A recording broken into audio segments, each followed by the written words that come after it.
The full mushroom was amongst those watching with Queen Rhaenyra on the roof of Maegor's Holdfast, as the dragon pit fell to the shepherd's rats. 1,000 shrieks and shouts echoed across the city, mingling with the roars of dragons. Atop the hill of Rhaenys, the dragon pit wore a crown of yellow fire, burning so bright it seemed as if the sun was rising.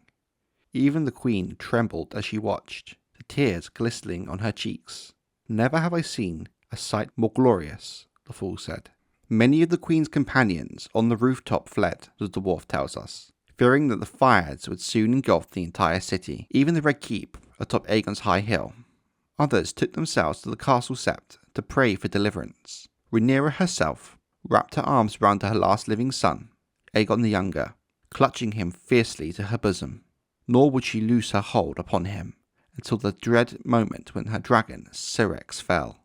Unchained and riderless, Syrax might have easier flown away from the madness of the dragon pit. The sky was hers. She could have returned to the Red Keep, left the city entirely, taken wing for Dragonstone. Was it the noise and the fire that drew her to the hill of Rhaenys, to the roars and screams of the dying dragons, the smell of burning flesh?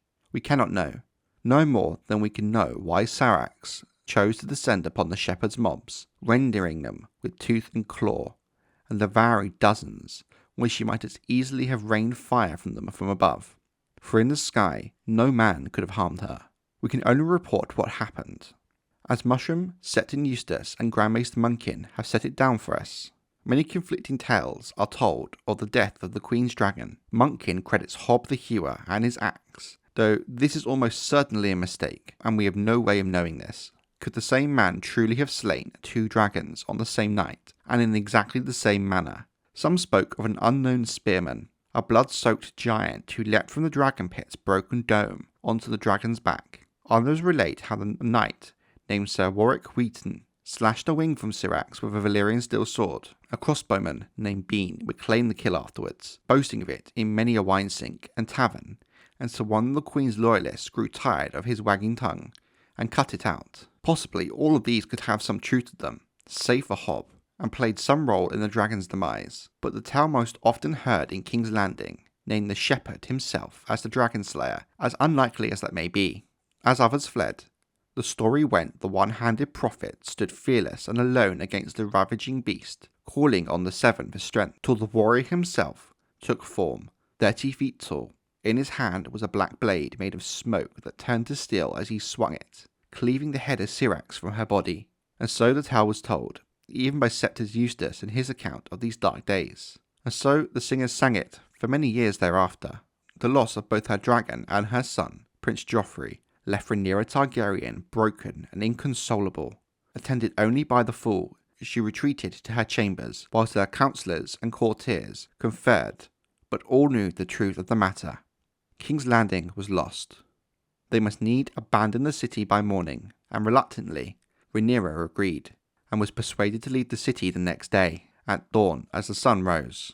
With the mud gate in the hands of her foes, and all the ships along the river burned or sunk, Rhaenyra had a small band of remaining followers slipped out through the Dragon Gate, intending to make their way up the coast to Duskendale. With her rode the 2 Manderley brothers, 4 surviving Queensguard, Sir Balon Birch, and 20 gold cloaks, 4 of the Queen's lady-in-waitings, and her last surviving son, Aegon the Younger, whom she never let leave her sight or side.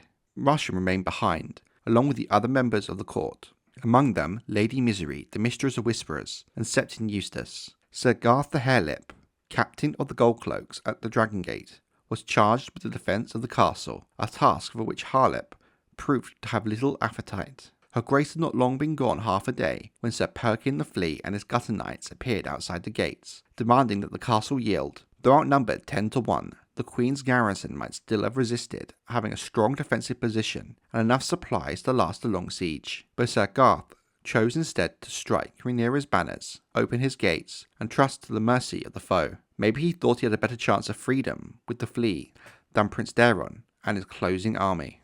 The Flea proved to have no mercy. Garth the Harelip was dragged before him and beheaded, along with 20 other knights still loyal to the Queen, among them Sir Harmon of the Reeds, the Iron Badger, who had been one of the 7 who rode. Nor was the Mistress of Whisperers, Lady Missaria of Lys, spared on the account of her gender. Taken whilst attempting to flee, The white worm was whipped naked through the streets, from the Red Keep to the Gate of the Gods. If she was still alive by the time they had reached the gate, Sir Perkin had promised she would be spared and allowed to go. She made it only half that distance, dying on the cobblestones, with hardly a patch of her pale white skin left upon her back.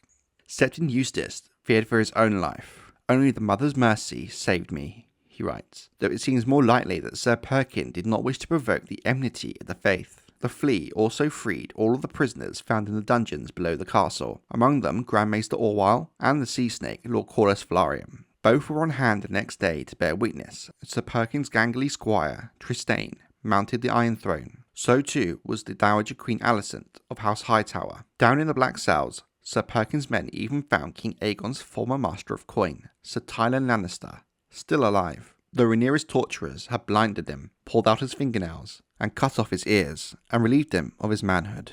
King Aegon's Master of Whisperers, Larys Strong the Clubfoot, fared much better. The Lord of Harrenhal emerged intact from wherever he had been hiding. Like a man risen from the grave, he came striding through the halls of the Red Keep, as if he never left them, to be greeted warmly by Sir Perkin the Flea, and take a place of honour at the side of this new king. But there would be no peace for this false king, as the city was aflame and in chaos, with many different factions fighting for power and position. But there was a bigger threat on the horizon. All seemed to have forgotten, save for Rhaenyra, the Hightower host, with Prince Daeron the Daring and his dragon at its back.